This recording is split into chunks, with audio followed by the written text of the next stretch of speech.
Hi viewers, welcome to our channel. ప్రస్తుతం మనతో పాటు ఇమ్మంది రామారావు గారు సీనియర్ జర్నలిస్ట్ ఉన్నారు. వారితో ఒకసారి మాట్లాడదాం. సార్ నమస్కారం. నమస్తే అండి.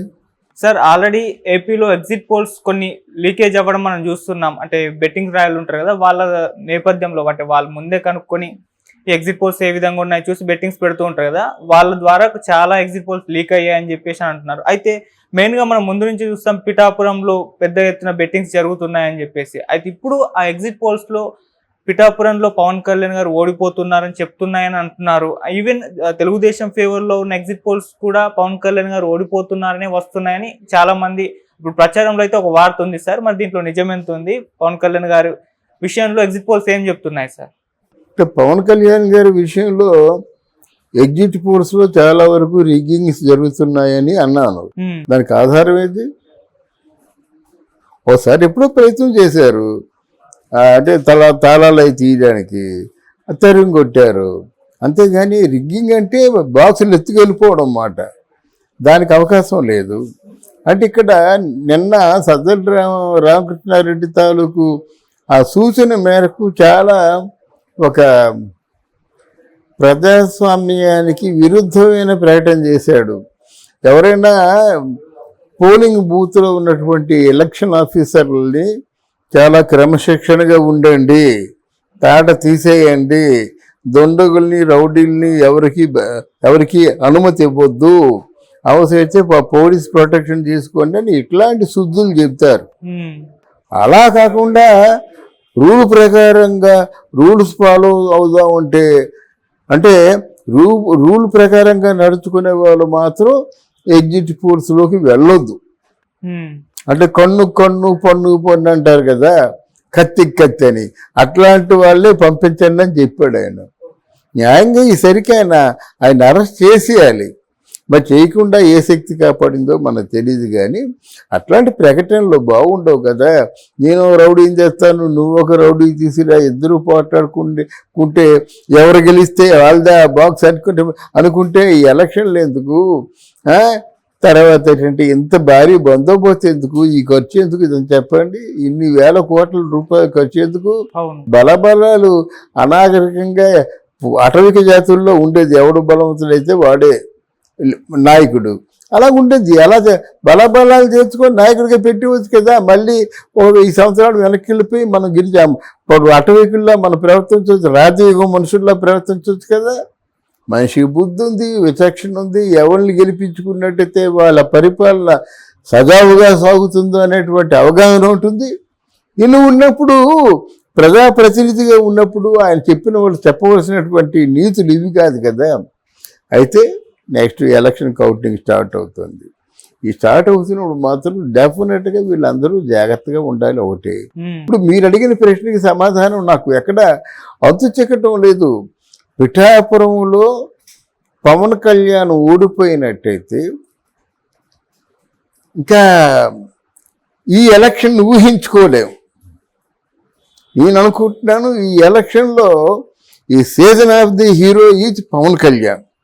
ఈ ఎలక్షన్లో ఇంకెవరూ కనబడటం లేదు. జగన్మోహన్ రెడ్డి కనబడటం లేదు, చంద్రబాబు నాయుడు కనబడటం లేదు. ఎటు చూసినా హీరోగా పవన్ కళ్యాణ్ కనబడుతున్నాడు. నిజంగా హీరోనే, జీవితంలో కూడా హీరోనే.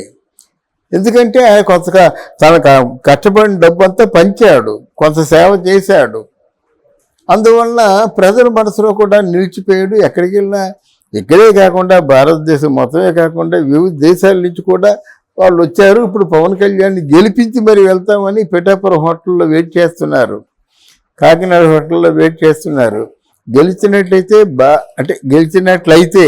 భారీ ఎత్తున సంబరాలు చేసుకుంటూ వెళ్దామన్న ఆలోచనతో వెయిట్ చేస్తున్నారు అన్నమాట.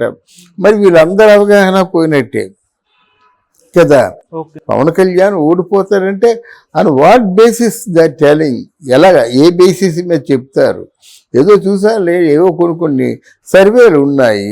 కొన్ని వైసీపీకి అనుకూలంగా సర్వేలు చేశారు, కొంతమంది తెలుగుదేశానికి అనుకూలంగా సర్వే చేశారు.